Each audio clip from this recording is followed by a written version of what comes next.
rakan-rakan guru yang saya hormati, seterusnya anak-anak pelajar, murid-murid yang cikgu kasihi sekalian. Alhamdulillah, pertama sekali syukur kehadrat Allah Subhanahu Wa Taala yang telah kurniakan kesihatan kepada saya untuk hadir bersama-sama di pusat kegiatan guru Tunjang pada hari ini untuk bersama dengan anak-anak berkongsi sedikit pengalaman, berkongsi sedikit ilmu tentang pengucapan awam dalam kewartawanan. Terima kasih kepada pihak SSDP Kedah yang sudi menjemput saya untuk bersama-sama pada pagi ini. Saya ni rasa sangat teruja apabila hari itu diberitahu oleh Cikgu Anwar Osman, PPD Kubang Pasu, bahawa ada sedikit permintaan untuk saya berkongsi ilmu-ilmu pengucapan awam dengan anak-anak yang terlibat sebagai wartawan di sekolah masing-masing. Betul ke wartawan ni? Wartawan lah ni. Jadi hari ni cikgu sedang berhadapan dengan golongan wartawan lah. Betul? Siapa setuju dia seorang wartawan sekolah? Angkat tangan. Yang menjiwai diri dia sebagai seorang wartawan hari ini. Angkat tangan. Kena confident. Wartawan ni. Pasal tu, sebab tu cikgu tulis tajuk tu. Kewartawanan. Awak jangan ingat kita nak kena jadi wartawan Nanyang, Siang Pau, Sing Chiu, Jikpo, Tamil Nesan, utusan Melayu baru jadi wartawan. Boleh turun dah. Sekejap dia harum sangat kalau kita angkat lama-lama. Jadi bagi dahlah bilik ni duduk tertutup. Okey, tak apa. Jadi anak-anak sekalian, cikgu difahamkan anak-anak semua ni adalah wartawan untuk TV PSS. Betul? Cikgu ni orang Kedah, cikgu akan cakap Kedah.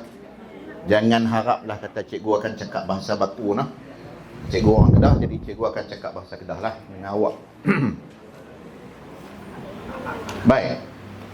Di IPG kampus Darul Aman tu, anak-anak murid cikgu lebih dewasa daripada awak semua ni. Dalam lingkungan 18 sampailah umur 23 tahun. Dan di sana pun memang cikgu mengajak pengucapan awam. Apa dia pengucapan awam? Siapa boleh bagi? Mungkin daripada abang kita, kakak kita yang duduk belakang sekali tu mungkin nak respon. Apa dia pengucapan awam? Silakan. Kenapa ni wartawan dia tak boleh tunggu-tunggu lama. Sebut ya cepat. Wartawan ni dia pantas. Lebih-lebih lagi kalau wartawan di lokasi, dia kena laju. Dia macam orang kata apa, mengejar sesuatu. Sebab dia mengejar berita. Dia main dekat dah. Alif Haidar. Nak sebut siapa ni? Kita nak pilih Hadif Harith lah kot. Nah, abang kita Hadif Harith. Sesuai nampak jadi wartawan ni. Wartawan penyiaran. Apa yang Hadif faham tentang pengucapan awam? Pakai mic. Public speech macam cakap director Ustaz tu je banyak. Dengar tak? Adik-adik dengar tak abang cakap apa ni? Sekali lagi Hadif. Public speech. Cakap secara rawak. Okey. Terima kasih. Saya dengar tadi ada kakak pula yang sebut. Jadi saya nak pilih seorang kakak untuk jawab. Apa yang kakak faham tentang pengucapan awam? Bagi adik-adik dengar ni. Okey, kita dengar kakak kita cakap. Apa yang nama apa kakak? Damia. Okey, kakak Damia kita. Kakak Damia kata dia nak define apa itu pengucapan awam. Silakan. Pengucapan yang spontan ataupun terbuka. Baik. Terima kasih Hadif dan juga Damia. Tepukan kepada abang dan kakak kita. Ingat sesi kita hari ini adalah sesi adik-beradik tau. Sesi adik-beradik, semua adik-beradik. Sebab kita di sini nak nak manfaatkan masa yang terhad ini antara 10.30 sampai pukul 1 je. Lepas tu cikgu balik lah. Jadi hari ni kita manfaatkan betul-betul supaya kita keluar daripada PKG tunjang ni nanti, kita akan dapat sesuatu untuk dibawa pulang. Ilmu dan juga pengalaman, panduan dan sebagainya. Yang boleh kita manfaatkan kepada kita ni, wartawan ni. Saya nak anak-anak semua set dalam minda masing-masing. Aku adalah wartawan. Sebut tengok, aku adalah wartawan. Adalah ke ialah? Adalah. Takut saya pun silap. Aku adalah wartawan. Hari ini kita adalah wartawan. Wartawan pula apa dia? Kenal tak siapa itu wartawan? Siapa boleh bagi contoh seorang wartawan yang dia kenal? Angkat tangan.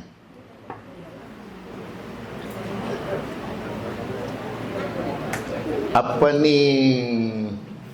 Abang, Sekolah Kebangsaan Tunjang. Kenal siapa dalam bidang kewartawanan? Ada kenal siapa-siapa tak? Wartawan ni, dia ada macam-macam jenis. Yang kita tengok pemberita-pemberita kadang-kadang bila ada VIP, ada menteri, kan? Ada orang besar-besar. Dia akan buat apa dengan menteri tadi? Dia akan bawa mic kan? Dia bawa handphone kan? Dia bawa kamera kan? Dia jumpa dengan VIP tadi, apa dia buat? Dia akan buat temu ramah. Dia akan tanyalah. Dia akan tanya macam mana program pada hari ini, apakah rancangan kerajaan seterusnya. Itu adalah soalan-soalan yang selalu dikemukakan oleh wartawan. Sebab wartawan ini, warta itu apa dia? Warta itu berita. Wan tu apa dia? Akhiran wan tu apa dia? Wan ini bermaksud pelaku. Siapa yang buat benda tu? Wartawan. Kan? Negarawan. Lagi apa wan lagi? Angkasawan. Lagi apa wan lagi? Jutawan. Lagi? Sastrawan. Kan? Banyak wan. Hari ini kita fokus untuk wartawan. Dalam kewartawanan ini, anak-anak semua, kita kena faham bahawa banyak benda yang perlu kita kuasai. Tetapi bukanlah kita nak kuasai, orang kata apa, datang khusus hari ini 100% kita boleh kuasai benda tu. 100% kita berubah jadi seorang wartawan yang hebat. Tidak. Apa jadi pun, kita tanamkan keinginan kita, pasakkan cita-cita kita di samping kejayaan dalam bidang akademik, kita juga nak menjadikan bidang kita sebagai wartawan di sekolah ini akan menyokong kepribadian kita. Boleh? Saya rasa saya tak pegang mic, tak apa kot. Kena cakap juga. Okey, kena pegang juga, nah. Dia kurang bebas. Kurang bebas. Saya lebih suka kalau tak ada mic ni. Jadi hari ini fokus betul-betul apa yang akan saya sampaikan tentang pengucapan awam dalam kewartawanan. Okey. Tak mau jalan dah.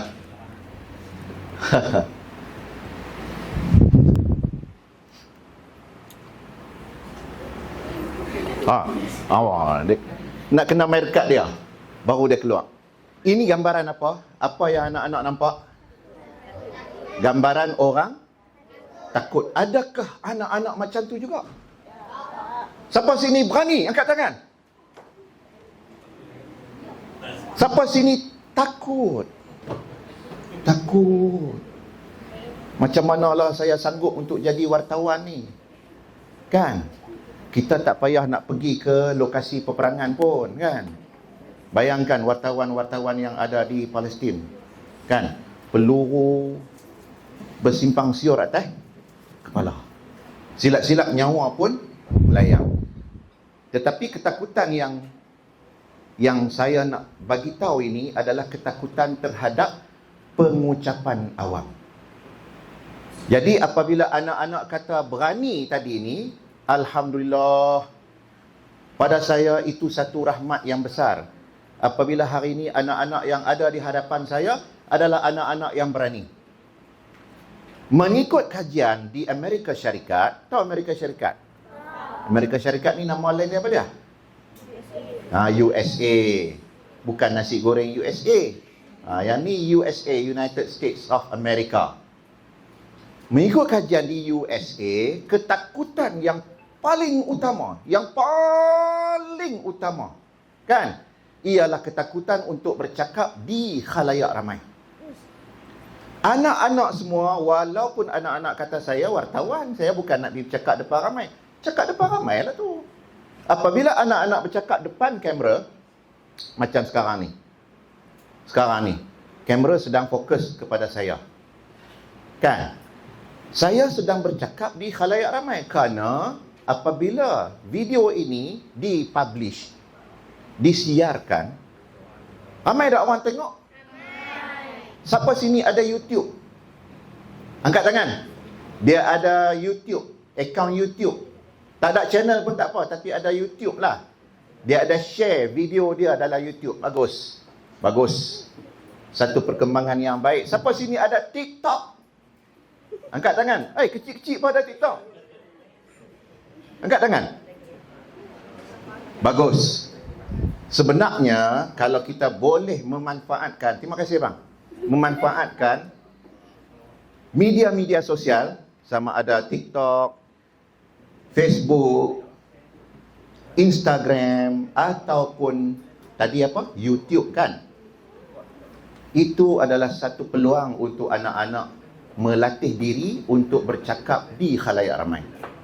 Bercakap di hadapan kamera pun dikira sebagai bercakap di khalayak ramai. Bukan semua orang berani buat video tau. Anak-anak buat konten tak? Lepas ni boleh buat konten. Tapi konten yang bermanfaat lah. Jangan buat konten yang melalut tu. Tahniah kepada anak-anak semua. Tolong bagi tepukan 3 kali. Ini adalah anak-anak yang berani. Dan seterusnya kita tengok pula. Ada pointer lain tak? Tak ada ano. Pointer hak baru tak ada ano. Tekan. Tak kena tekan ni. Yang tu ya. Baik. Yang pertama sekali ialah kena yakin diri. Keyakinan itu perlu ada. Slide ni anak-anak semua tak perlu catat sebab nanti saya akan bagi. Saya cuma minta anak-anak faham sahaja. Tak payah catat.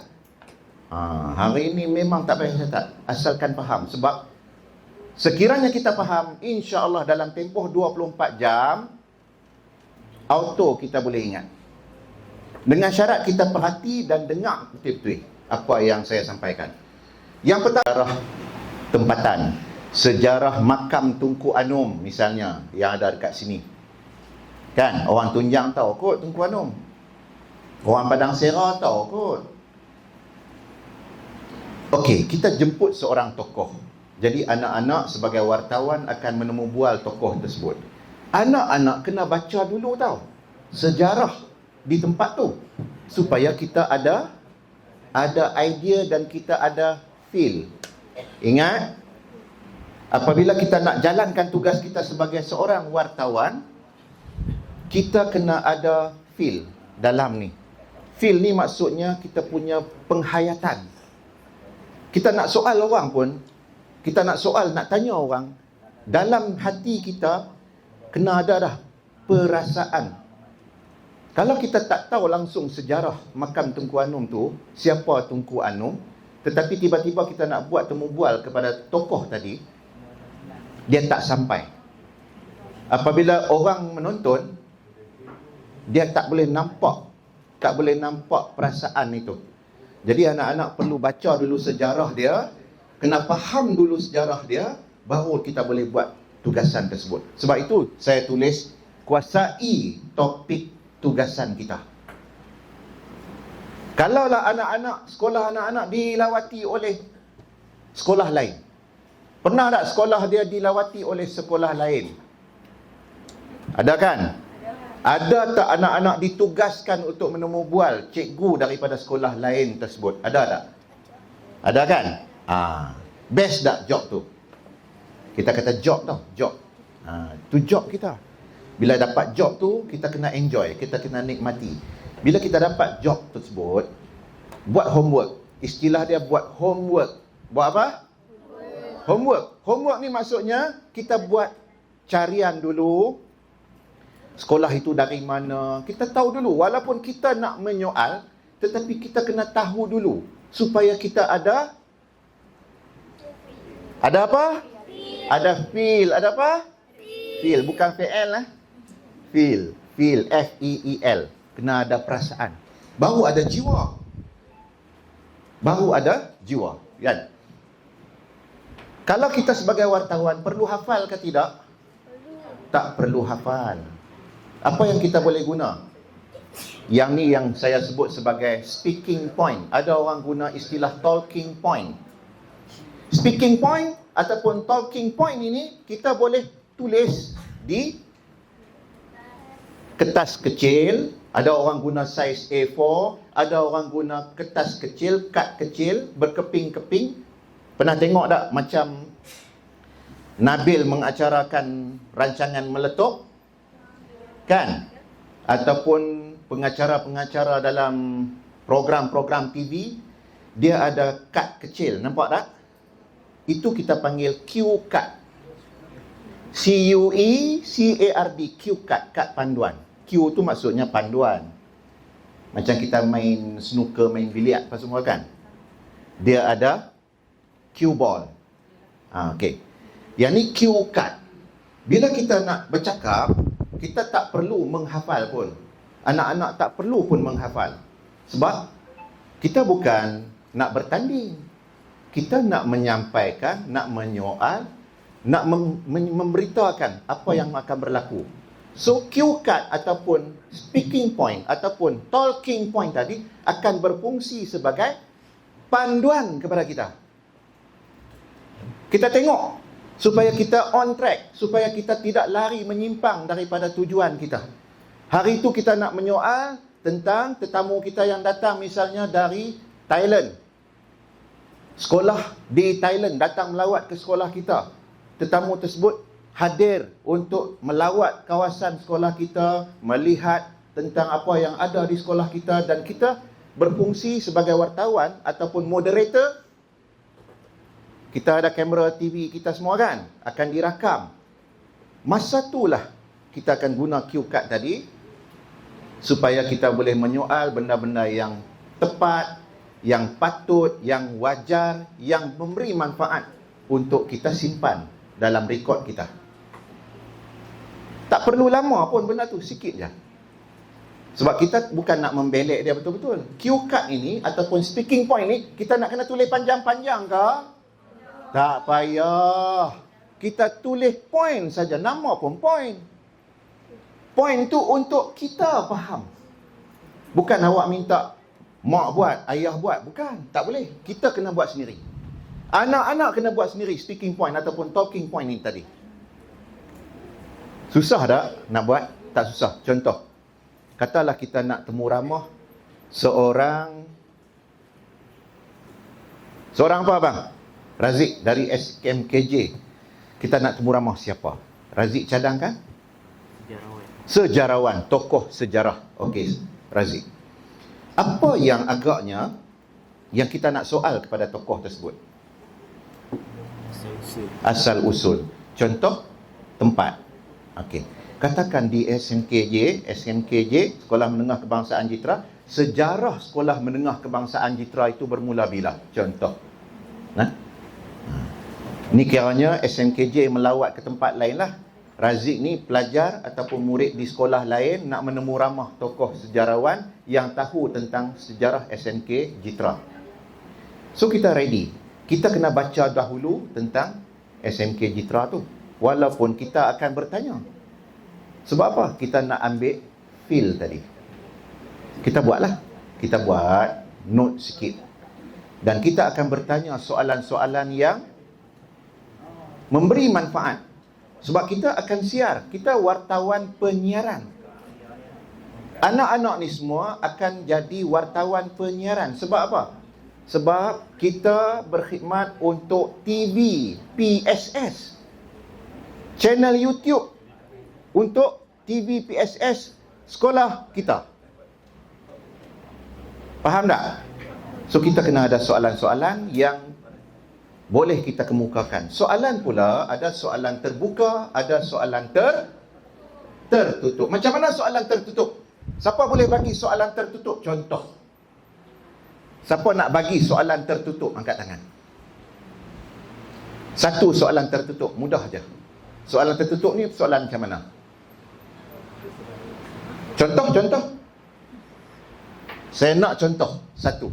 Soalan tertutup ni mudah aja. Soalan tertutup ini soalan yang memerlukan jawapan pendek, sama ada ya atau tidak. Ataupun bila ditanya sesuatu dia jawab simple sahaja. Itu tertutup. Awak berasal dari mana? Kan? Bilakah sekolah ini ditubuhkan? Itu soalan tertutup. Soalan tertutup ini fungsinya ialah untuk mengumpul maklumat.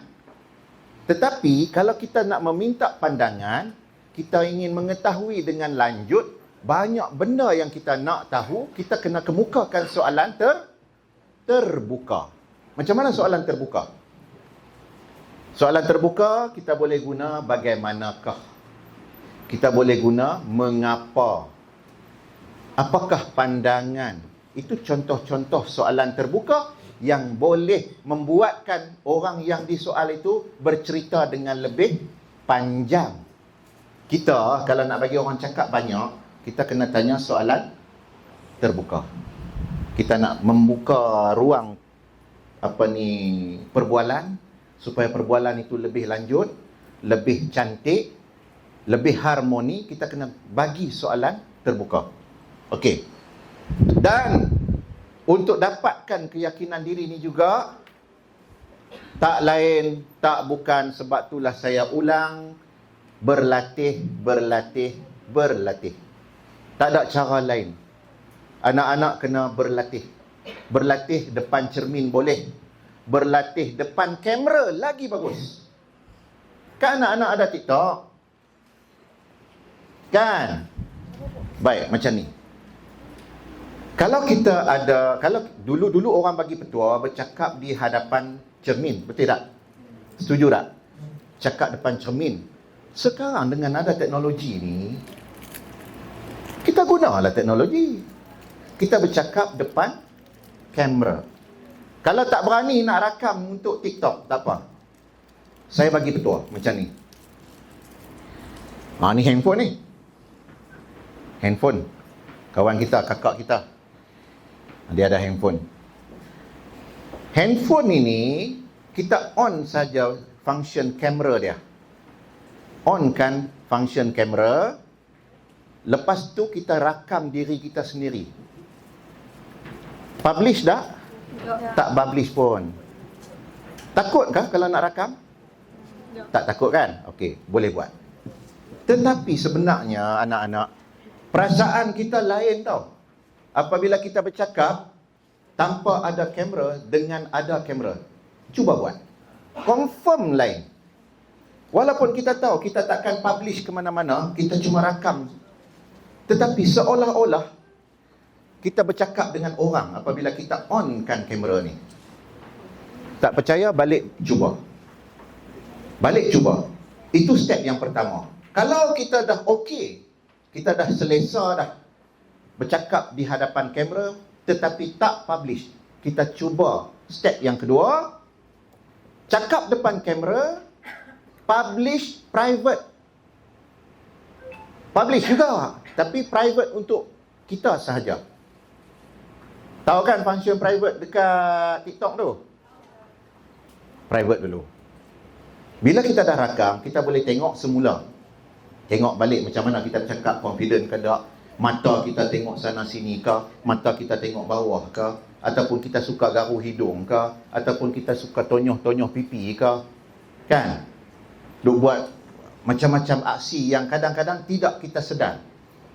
Itu fungsinya. Kita boleh perbaiki tabiat-tabiat yang tak sepatutnya tu, kita baiki dulu. Dah confident, tahap yang kedua, buat yang ketiga. Rakam, tetapi bukan private. Kita publish. Publish benda tu, so orang ramai boleh melihat kita punya video tadi. Tak kisahlah anak-anak buatlah video apa pun yang wajar nah. Jangan buat video yang menyalahi undang-undang, jangan. Jangan buat video yang memalukan mak ayah, jangan. Buat benda yang bermanfaat, yang bagus. Simple-simple pun tak apa. Dengan tujuan untuk melatih diri kita bercakap di khalayak ramai. Semua, walaupun kita tengok orang yang menonton kita live itu mungkin hanya 1, 2, 3, dekat TikTok ni, sebenarnya yang kita boleh nampak bilangan itu apabila orang itu tekan untuk menonton live. Tetapi view dia sebenarnya lebih daripada tu. View-nya mungkin mencecah ratusan orang. Cuma dia tak tekan saja. Bila dia tak tekan, so orang yang menonton live tak ada lah. Tapi dia masih boleh nampak. Viewers ni ramai. Macam anak-anak kata, saya malas nak buat TikTok. Sebab follower saya ada 10 orang kan. View bukan bergantung kepada bilangan follower. Kita mungkin ingat, oh saya follower sikit, so view saya sikit. No, tak betul. Ada video orang boleh mencecah ribuan, puluhan ribu, ratusan ribu, 1 juta, 10 juta, walaupun dia follower sikit. Dengan syarat konten itu menarik trafik yang tinggi untuk orang terus menonton, dia share, menyebabkan viral. Ataupun dalam istilah TikTok kita sebut apa? FYP kan? FYP, For You Page. FYP itu maksudnya tersebar ke rata-rata. Itu dia punya algoritma yang digunakan dalam TikTok. Itu cerita pasal TikTok lah pula. Tapi penting sebab anak-anak sangat mahir, saya faham. Sangat mahir, malah lebih mahir daripada saya dalam penggunaan aplikasi digital ni. Betul? Lah dalam TikTok direct ke CapCut pun boleh kan? Betul? Mudah aja. Ni semua terror ni. Kita tengok pun kita tahu. Okey Ustaz. Yang kedua, kena mesra kamera. Apa dia maksud mesra kamera? Yang pertama, kita kena pandang tepat ke arah kamera. Apabila kita rakam, ada kamera kan, betul tak? Bila anak-anak buat satu temu bual ataupun anak-anak buat pemberitaan di lokasi. Pernah buat tak pemberitaan di lokasi? Jadi wartawan kat lokasi. Misalnya sekolah buat hari co-curriculum. Anak-anak akan berjalan dari booth ataupun reruai ke reruai. Betul? Bergerak kan? Cikgu bagi tugasan kan? Kita bergerak temu bual. Rakan-rakan kita yang jaga booth, yang jaga reruai. Booth ni dalam bahasa Melayunya reruai. Kita selalu guna yang bahasa Inggeris punya, tapi sebenarnya dia ada BM dia. Reruai. Bergerak, okey. Anak-anak pun temu ramah lah. Macam mana hasil jualan kelab matematik hari ni? Tapi penyoalan kita itu perlulah penyoalan yang membolehkan orang itu bercakap banyak. Bagaimana, mengapa, itu antara benda-benda yang boleh menyebabkan mencungkil orang yang ditanya tadi untuk bercakap lebih banyak. So kita akan dapat banyak maklumat. Faham tak? Itu yang disebut sebagai bagaimana untuk kita menemu ramah ataupun menemu bual orang. Pandang tepat ke lensa kamera ni apabila kita bercakap begini. Misalnya dalam satu temu bual yang anak-anak rakam dalam studio. Siapa sekolah dia ada studio? Studio untuk green screen apa semua ni ada tak? Bagus. Biasanya apabila kita menghadap kamera, kalau menghadap tu menghadap Duli tuanku, menghadap kamera, kita tengok di lens dia. Jangan tengok kaki kamera, jangan tengok atas kamera. Cuma sesetengah orang dia tak confident, dia tak yakin tau. Dia tak yakin, dia takut tengok lubang kamera tu. Macam saya kata tadi lah, bukan semua orang berani untuk buat rakaman video dan sebagainya. Dia tak berani. Jadi caranya ialah lihat 5 cm ke atas lens tadi. Dia sebenarnya orang tua-tua dulu sebut 2 inci.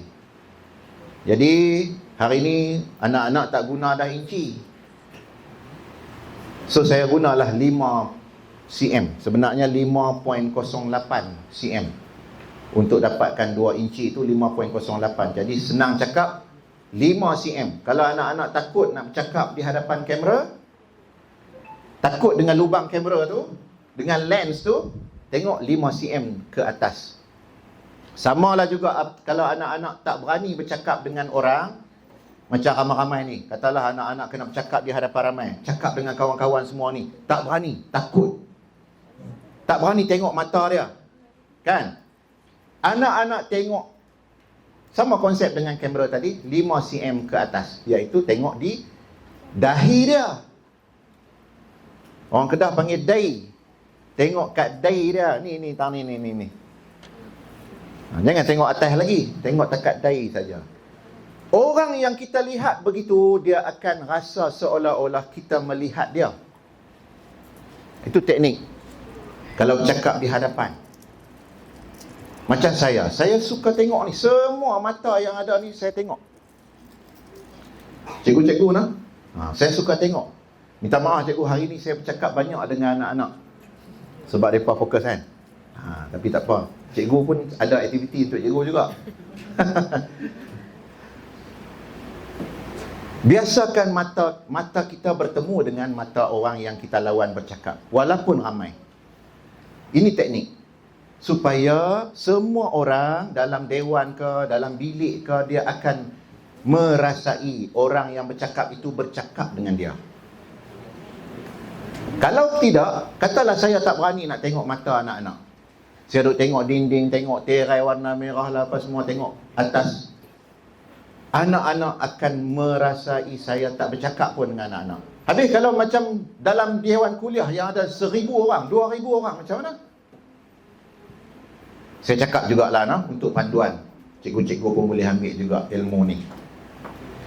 Kalau dalam kelompok dewan kuliah misalnya, dewan kuliah universiti dia besar kan, dia bertingkat-tingkat. Untuk membuatkan audiens kita ni merasai kita bercakap dengan dia, kita kena bahagikan secara bayangan. Ribuan orang tadi ni kita bahagikan kepada beberapa kelompok. Dan kita pilih dalam kelompok tadi ni, kita belah lah, katalah dalam 1,000 orang tu kita belah 8. 2, 4, 6, 8. Manusia ni seolah-olah ada garis bayangan yang membahagi 8. Setiap kelompok, agak-agak lah, setiap kelompok tu kita pilih 2 ke 3 orang sahaja untuk kita lihat matanya. Dan kita lihat satu kumpulan ada 2-3 orang tengok. Sampai ke yang paling jauh pun kita tengok. Insya-Allah semua audiens akan rasa kita yang bercakap ini bercakap dengan dia. Jangan takut untuk melihat mata orang. Sama dengan kamera juga. Jangan takut. Jangan mata meliak tengok sana sini. Bila anak-anak jadi wartawan, untuk wartawan TV, PSS, mata jangan tengok sana sini. Fokus kepada kamera. Sebab kamera tadi akan menyiarkan, akan disiarkan dalam TV kita, dalam channel YouTube kita. Kalau kita melihat sana sini, audiens akan nampak seolah-olah kita ada perhatian lain yang kita tumpukan. Kita tak tengok kamera. Apa jadi pun, sebab itulah kalau anak-anak tengok wartawan yang ada di lokasi peperangan misalnya, bom sana sini gitu gini, fokus dia tetap kepada kamera. Silat-silat hari bulan kadang-kadang sekali dengan dia kena bom. Wartawan adalah manusia, antara manusia yang paling berani lah, saya kata. Sebab dia nak mendapatkan berita yang paling tepat, paling dekat, paling cepat, semua paling. Merisikokan sampai nyawa dia sendiri pun boleh hilang. Sebab itulah wartawan ni dia tahan maki. Tahu tahan maki? Orang marah pun dia dah pekakkan telinga. Pernah tak tengok kadang-kadang menteri marah kepada wartawan kerana ganggu nak temu ramah dia di tengah jalan apa semua? Dia pun tak peduli. Dia punya mindset adalah untuk dapatkan berita. Kena marah pun tak apa, kena maki pun tak apa. Sebab fokus dia, aim dia ialah untuk dapatkan news, dapatkan berita. Dia bukan nak dapatkan apa-apa benefit, dia nak dapatkan berita. Sebab tu mereka sesama wartawan ini berlumba-lumba nak dapat berita. Katalah berita tu melibatkan Istana Negara, macam dulu kita ada tengok kan, selepas daripada pilihan raya, ramai wartawan berkumpul di luar Istana Negara, betul tak? Untuk mendapatkan berita terkini. Jadi mereka sanggup duduk di situ, makan minum di situ, tak mandi, tak apa, untuk memastikan mereka mendapat berita yang paling cepat, paling tepat.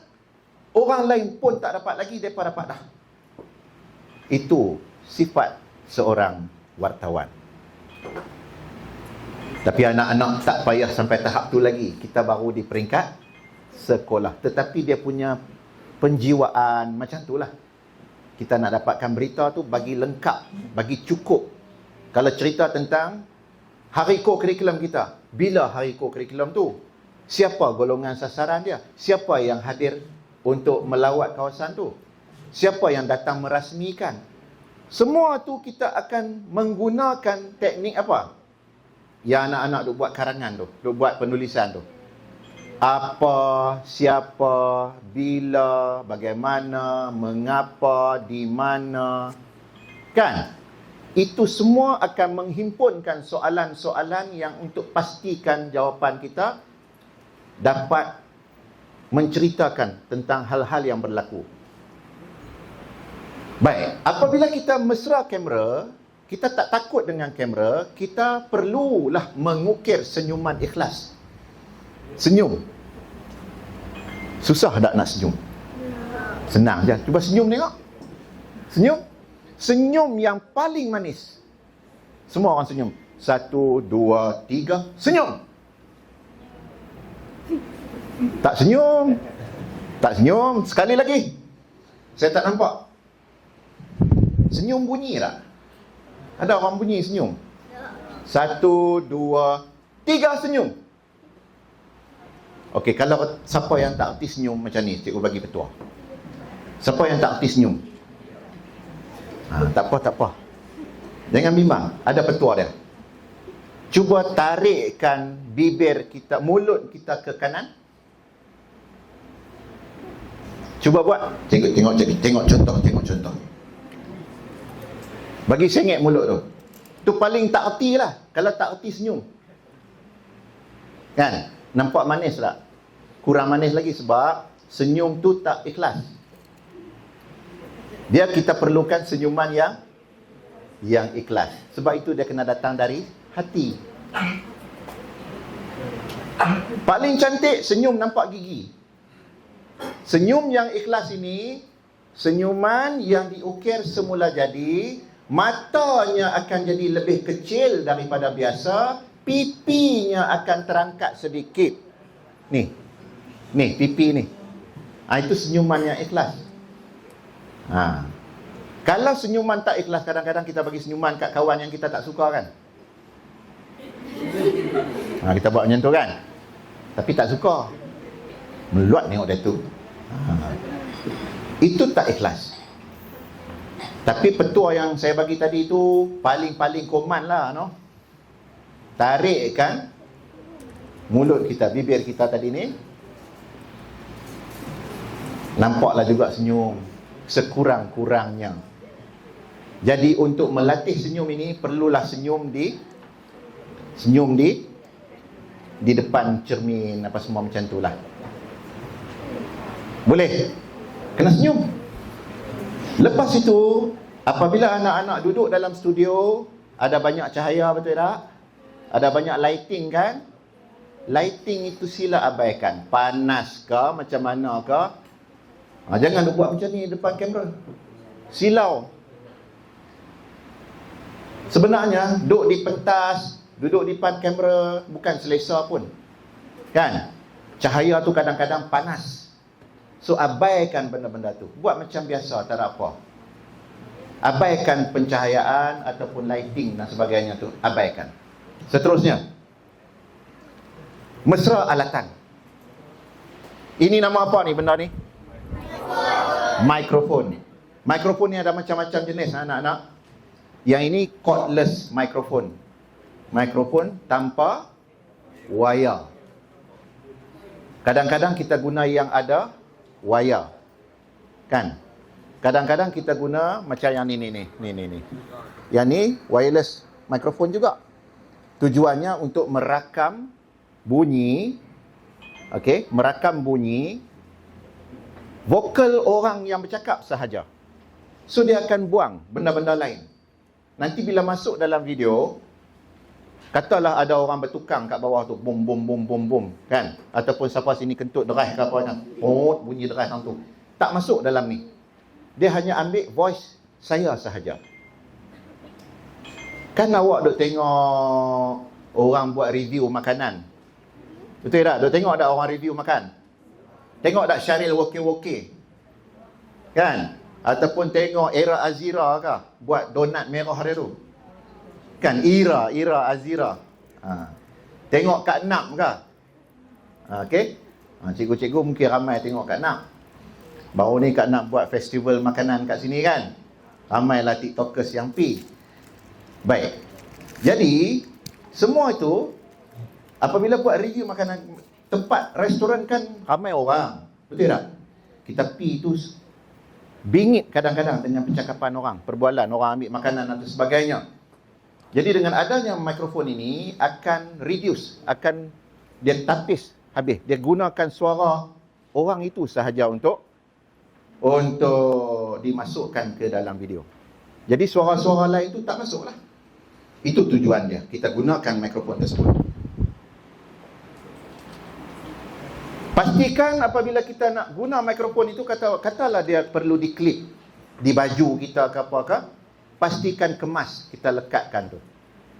Baru ni saya melihat satu situasi apabila mikrofon tetamu tu tertanggal. Tertanggal. Sebagai wartawan, kita boleh berperanan untuk bantu pasang balik mikrofon tadi. Sebab kalau kita tak buat benda tu, siapa nak buat? Itu lebih molek. Sebab nanti sekiranya mikrofon tetamu tertanggal, maka suaranya tidak akan dapat kedengaran dengan jelas. Itu antara respon-respon spontan yang perlu kita bijaksana lah untuk mengambil tindakan segera. Boleh? So kita kena hidup. Diri kita ni kena hidup. Sebagai wartawan ini kita sebagai orang hidup. Bukan kaku. Kita kena jadi orang yang pantas untuk buat keputusan, berfikir dan sebagainya. Seterusnya, kita kena pandai untuk memanfaatkan suara. Saya nak bagi tahu kepada anak-anak semua, Allah Subhanahu wa taala kurniakan kepada kita suara yang unik untuk setiap orang. Suara saya ada keunikan. Suara Cikgu Masyitah ada keunikan. Ni suara sahabat kita ni, abang nama apa bang? Ikwan, ada keunikan. Apa dia unik? Unik ni maksudnya special. Semua suara orang special. Suara anak-anak ni special. Baik. Namun kadang-kadang kita sampai ke mati, kita tak tahu bahawa suara kita special. Sampai ke sudah, rupanya suara kita ni special. Allah kurniakan keunikan. Yakinlah bahawa suara anak-anak semua adalah suara yang sangat istimewa. Suara sangat berperanan dalam kita menjalankan tugas sebagai wartawan penyiaran. Suara sangat berperanan. Kalau orang yang tak boleh nak lontarkan suaranya dengan jelas, susah lah. Sebab dia tak boleh menyebabkan benda itu orang faham. Suara tak jelas, orang tak boleh faham. Sebutan kita kena jelas. Bagaimana nak menyebut dengan jelas?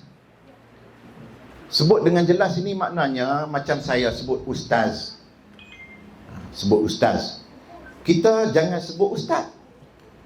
Ejaan ustaz U-S-T-A-Z, betul? Kita jangan sebut ustaz. Ustaz tak betul. Kadang-kadang saya dengar dalam TV pun orang cakap silakan ustaz. Terlepas juga macam tu. Kita sebutlah silakan ustaz. Katalah awak akan menemu ramah seorang ustaz. Sebut ustaz bagi jelas. Silakan ustaz. Itu contoh. Banyak lagi benda-benda lain yang perlu kita sebut dengan jelas. Sekejap lagi saya akan buat latihan sebutan untuk anak-anak cuba. Okey? Yang kedua, intonasi yang pelbagai. Intonasi yang pelbagai ni maksudnya sekejap dia ada nada tinggi. Kadang-kadang dia ada nada rendah. Kalau anak-anak buat liputan pada hari fun walk misalnya, buat di lokasi luar, iaitu outdoor punya location. Bukan dalam dewan, bukan dalam bilik kelas. Jadi kita kena bercakap sesuai dengan persekitaran kita. Kalau persekitaran itu fun walk, fun run misalnya, bising tak? Bising. Jadi anak-anak sebagai wartawan, katakanlah nak menemu ramah orang dalam fun run tu, anak-anak perlu menampilkan lontaran suara yang boleh lawan dengan kebisingan yang ada tu. Tak bolehlah guna suara kontrol ayu, tak boleh lah. Kena guna suara yang agak agresif, energetik, bertenaga, mantap, berwibawa. Begitu. Barulah sesuai dengan suasana fun run. Kalaulah kita dalam dewan, dalam majlis convocation misalnya, majlis hari anugerah cemerlang, sesuaikan pula dengan suasana dalam dewan. Baik. Itu intonasi. Tempo, laju dan perlahan. Tempo ni apa? Tempo ni maksudnya tahap kelajuan tu. Laju dan perlahan. Ada masa kadang-kadang kita nak laju, kita perlu cepat. Dan ada masa kita kena slow down sedikit kita punya bacaan ataupun sebutan. Kejap lagi kita akan tengok. Yang keempat, tolonglah elakkan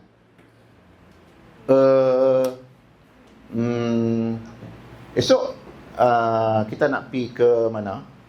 Setengah-setengah orang, bukan tak boleh langsung pesanan saya kepada anak-anak, bukan tak boleh ada a ataupun ni, bukan tak boleh. Normal, itu benda normal. Sebab apa berlaku apa semua ni? Kerana otak kita sedang berfikir nak sebut perkataan apa. So dia nak mengisi kekosongan tu. Itu yang dia letakkan. Tuan-tuan dan puan-puan yang saya hormati, sebentar lagi kita akan adakan pernah tak tengok orang cakap macam tu? So anak-anak tolong elakkan sehingga tahap itulah. Sikit-sikit tak apa, itu normal, biasa. Tapi kalau hampir setiap ayat, saya ada kawan yang macam tu, setiap kali ayat dia mesti mula dengan A. Tuan-tuan dan puan-puan, pada hari ini saya akan membentangkan letih orang yang mendengar sebenarnya apabila kita mendengar orang yang bercakap diselitkan dengan a, Jadi tolong elakkan. Ini kita sebut sebagai penongkat kata. Penongkat kata. Apa yang kita boleh gantikan a ni? Kita gantikan dia dengan pause. Tahu pause? Pause ni maksudnya berhenti sekejap. Dalam bahasa Melayu kita sebut jeda. Jeda ni maksudnya berhenti sekejap.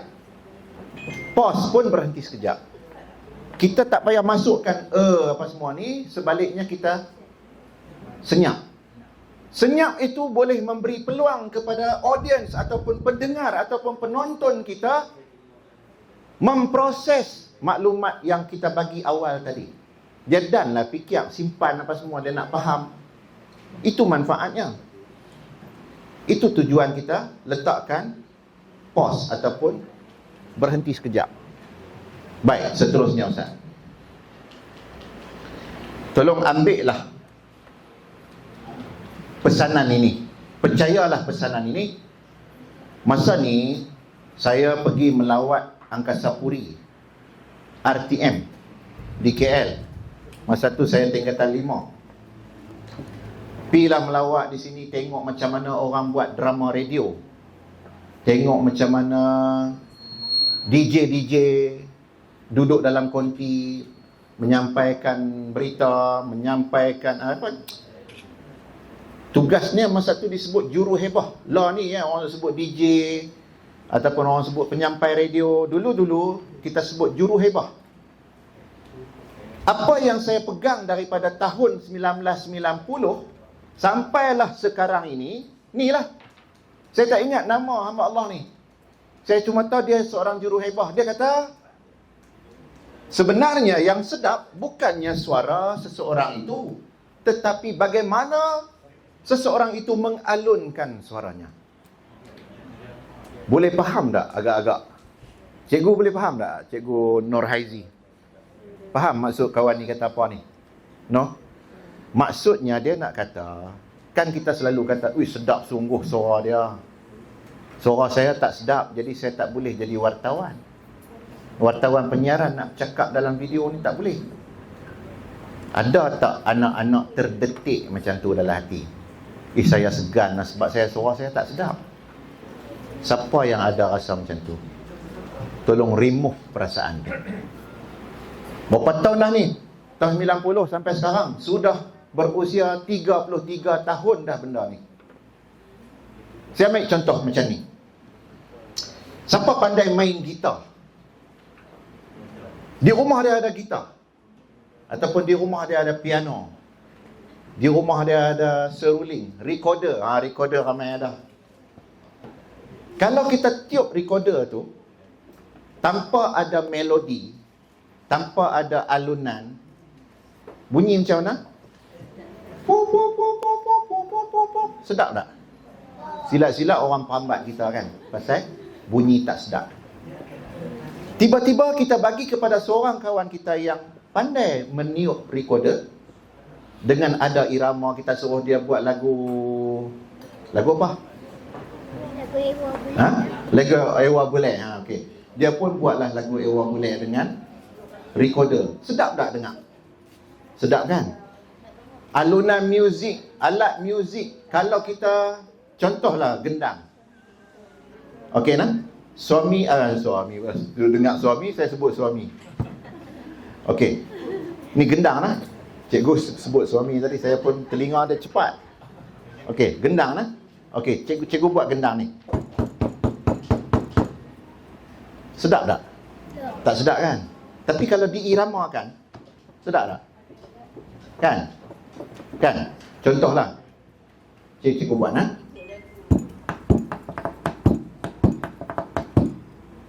Sedap tak? Sebab ada irama. Tapi kalau cikgu buat macam ni, tak sedap. Siti Nurhaliza, Datuk Siti Nurhaliza pun, katalah dia nyanyi sumbang, sedap tak? Tak sedap. Sebab apa? Sebab alunan itu, suara dia tetap macam tu juga. Suaranya yang dianugerah oleh Allah tu macam tu juga. Cuma apabila dialunkan dengan keunikan suaranya tadi, menyebabkan bunyi sedap lah. Kan? Kalau anak-anak tengok Gegar Vaganza, penyanyi-penyanyi yang hebat satu masa dulu, kadang-kadang mereka pun menyanyi tak sedap juga. Disebabkan apa? Sebab alunan dia tu dah hilang dia punya tempo yang menarik tu. Maknanya di sini suara kita pun boleh kedengaran sedap jika dialunkan dengan betul. Untuk percakapan, maknanya kita kena main tekan intonasi tu. Main kat intonasi. Kalaulah anak-anak jadi wartawan, anak-anak perlu ada intonasi lah untuk menyedapkan lontaran suara kita. Baik, Kita tengok macam mana kita nak buat latihan. Okey. Latihan sebutan. Seterusnya Ustaz. Kali lagi Ustaz. Baik. Red lorry, yellow lorry. Cuba sebelum tu saya nak bagi tahu dulu apa tujuan latihan sebutan ni. Tujuannya ialah untuk melatih lidah kita, menyebut perkataan-perkataan yang sukar dan boleh menyebabkan kita tersasul. Sebut sama-sama. 1, 2, 3. Kena berani. Mari sini. Kakak boleh ingat tu? Pusingnya bukan untuk melihat siapa yang pandai sebut. Tujuannya untuk membuatkan lidah kita dicabar, menyebut perkataan-perkataan yang susah sehingga kita tersasul. Biar pergi, tersasul pun tak apa. Sebab nak melatih lidah kita sebut perkataan-perkataan yang sukar. Nak cari seorang lagi? Okey, kakak kita dari SMK Megat Dewa. Silakan. Kakak nampak teruja. Pula apa? Baik. Saya terpaksa berhenti di sini dahulu. Sebab masa dah cukup. Satu, takut nanti dia akan mengganggu perjalanan program yang seterusnya. Jadi saya minta maaflah kepada sekolah yang tak sempat nak buat persembahan di sini. Tapi saya yakinlah apabila saya melihat 4 buah sekolah present kat sini, saya confident sangatlah yang lain pun lebih kurang sama. Maksudnya keupayaan di setiap sekolah saya nampak bukan calang-calang lah. Saya nampak setiap sekolah ada kebolehan, ada keupayaan. Dan saya seronoklah kalau saya jadi cikgu, saya seronoklah dengan bakat-bakat yang ada ni untuk kita polish mereka jadi lebih baik lagi. Saya datang bercakap di sini anak-anak. Hasrat saya, anak-anak sekalian, dengarlah. Hasrat saya ialah anak-anak akan jadi lebih baik daripada saya. Sebab kita nak melahirkan orang yang lebih hebat. Saya datang dengan niat untuk berkongsi ilmu dan juga pengalaman supaya anak-anak jadi lebih baik daripada saya. Saya nak buat apa lagi dah benda-benda ni? Saya lebih kepada nak berkongsi maklumat dan ilmu. Selebihnya anak-anak perlu bangunkan sendiri. Kalau sesiapa yang rajin berlatih sendiri, rajin berlatih macam yang saya ajak tadi ni, rajin bercakap depan kamera, depan cermin ke apa ke, insya-Allah kebolehan itu akan dapat diasah dengan lebih mantap. Percayalah apa yang saya beritahu hari ini. Dan seterusnya, sebelum saya mengakhiri program pada hari ini, ingatlah amalan ini. Amalkanlah benda ni. Apabila kita nak bercakap, sama ada kita nak bercakap jadi pengacara majlis, jadi penyampai ucapan, jadi moderator, jadi wartawan, amalkanlah benda ni. Saya tadi pun baca dulu, tapi saya baca pelan-pelan lah. Kadang-kadang bila saya jadi pengacara, saya akan baca kuat-kuat lah. Rabbi syrahli sadri wa yassirli amri wahlul 'uqdatam min lisani yafqahu qawli. Wahai Tuhanku, lapangkanlah bagiku dadaku dan mudahkanlah bagiku tugasku, dan lepaskanlah simpulan dari lidahku supaya mereka faham perkataanku. Simpulan tu maksudnya takut orang tak boleh faham kita cakap. Jadi kita nak bantuan Allah supaya kita boleh faham. Oh, azan lah. Kita berhenti sekejap jawab azan. Jadi anak-anak, amalkanlah bacaan ini, surah Toha ayat 25 hingga 28, untuk melancarkan sebutan supaya orang senang faham apa yang kita sampaikan, senang untuk kita menerima ilmu. Inilah amalan yang saya tak pernah tinggal lah apabila kita nak cakap. Tujuan kita bercakap bukan nak tunjuk hebat kita tau. Tujuan kita bercakap ialah nak bagi orang faham. Tu je. Saya datang ke sini dengan niat anak-anak yang dengar saya bercakap hari ini dapat ilmu, dapat sesuatu untuk dibawa pulang, diamalkan. Kerana prinsip ilmu ini, yang pertama kita tuntut. Macam anak-anak buat sekarang ni, tuntut. Yang kedua, kita kena amal. Kita amalkan, praktik. Yang ketiga, kita kena sebarkan. Share benda ni dengan orang lain. Nanti saya akan tinggalkan slide ini supaya semua sekolah dapat slide ni untuk dimanfaatkan. Kalau nak share pula di peringkat sekolah pun, share lah, gunalah. Sebab ilmu ni lagi banyak kita sebar, lagi bagus. Saya tak ada halangan bab-bab ni. Bahan-bahan apa kadang-kadang orang duk tanya dalam internet, kadang kita tak kenal pun orang tu, saya bagi. Kadang orang tu nak teks pengacara lah apa semua, saya bagi macam tu je. Sebab saya anggap itu benda yang patut dikongsi dan akan ada manfaat pada orang lain juga.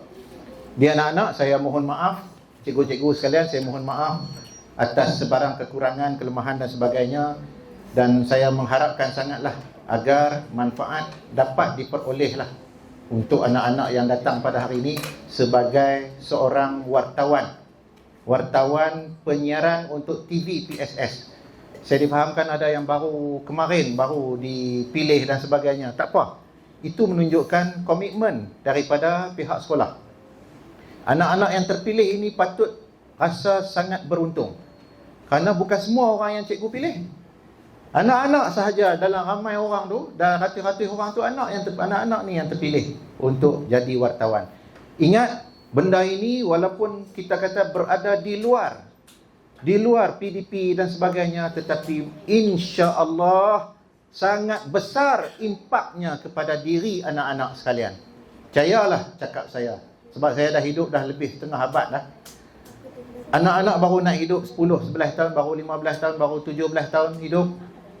Saya dah lalu dah benda-benda yang ini adalah benda yang sangat membawa kebaikan kepada diri kita, yang disebut sebagai soft skill, kemahiran insaniah.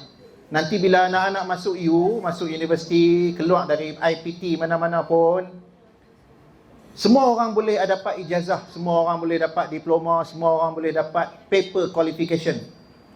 Tetapi soft skill, kemahiran insaniah, kemahiran bercakap, kemahiran untuk jadi wartawan, kemahiran untuk menyoal, menemubual orang, itu semua tak semua orang ada. Ini yang akan membezakan kualiti diri kita dengan orang-orang lain dalam pasaran pekerjaan nanti. Bila kita nak bekerja, apabila tengok orang ni ada ijazah ni, ada ijazah ni, ada ijazah ni, tengok dalam ramai-ramai itu kita ada kelebihan untuk soft skill ini, maka kita lah yang akan dipilih. Nampak? Sebab itulah benda ni pada saya sangat memberi manfaat kepada kita semua, pada anak-anak sekalian. Sampai di sini sahaja, saya ucapkan terima kasih banyak-banyaklah pada pihak SSTP yang sudi jemput saya. Moga bermanfaat segalanya. Sekian, wabillahi taufiq wal hidayah. Wassalamualaikum warahmatullahi wabarakatuh dan salam sejahtera. Jumpa lagi insya-Allah.